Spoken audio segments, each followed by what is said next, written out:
Book 3, Canto 1, The Pursuit of the Unknowable. All is too little that the world can give. Its power and knowledge are the gifts of time and cannot fill the spirit's sacred thirst. Although of one these forms of greatness are, and by its breath of grace our lives abide. Although more near to us than nearness self, it is some utter truth of what we are. Hidden by its own works, it seemed far off, impenetrable, occult, voiceless, obscure. The presence was lost by which all things have charm, the glory lacked of which their dim signs. The world lived on made empty of its cause, like love when the beloved's face is gone. The labor to know seemed a vain strife of mind. All knowledge ended in the unknowable.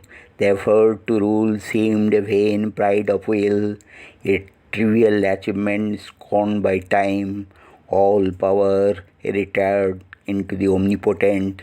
A cave of darkness guards the eternal light. A silence settled on his striving heart. Absorbed from the voices of the world's desire, he turned to the ineffable, timeless call, a being intimate and unnameable, a wide, compelling ecstasy and peace, felt in himself and all and yet ungrasped, approached and faded from his soul's pursuit, as if forever luring him beyond. Near it retreated, far it called him still. Nothing could satisfy but its delight. Its absence left the greatest accents dull. Its presence made the smallest seem divine. When it was there, the heart's abyss was filled. But when the uplifting deity withdrew, existence lost its aim in the inane.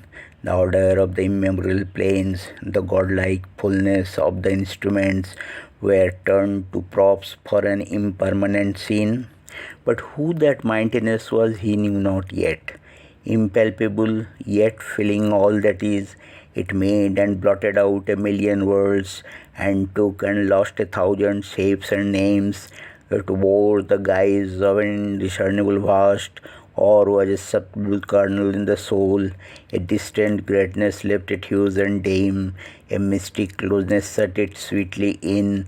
It seemed sometimes a figment or a robe, and seemed sometimes his own colossal shade. A giant doubt overshadowed his advance.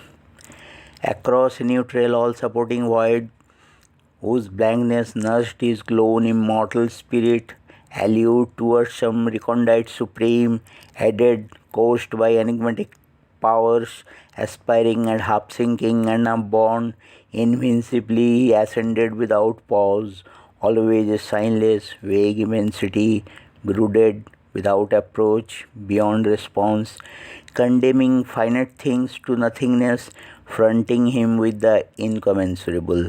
Then to the ascent there came a mighty term, a height was reached where nothing made could live, a line where every hope and search must cease, neared some intolerant bare reality, a zero form pregnant with boundless change, on a dizzy verge where all disguises fail and human mind must abdicate in light or die like a moth in the naked blaze of truth, he stood compelled to a tremendous choice. All he had been and all towards which he grew must now be left behind or else transform into a self of that which has no name, alone and fronting an intangible force which offered nothing to the grasp of thought. His spirit faced the adventure of the inane, abandoned by the worlds of form he strove, a fruitful worldwide ignorance foundered there, thoughts long circling, far circling journey touched his close, and ineffective paused the actor will.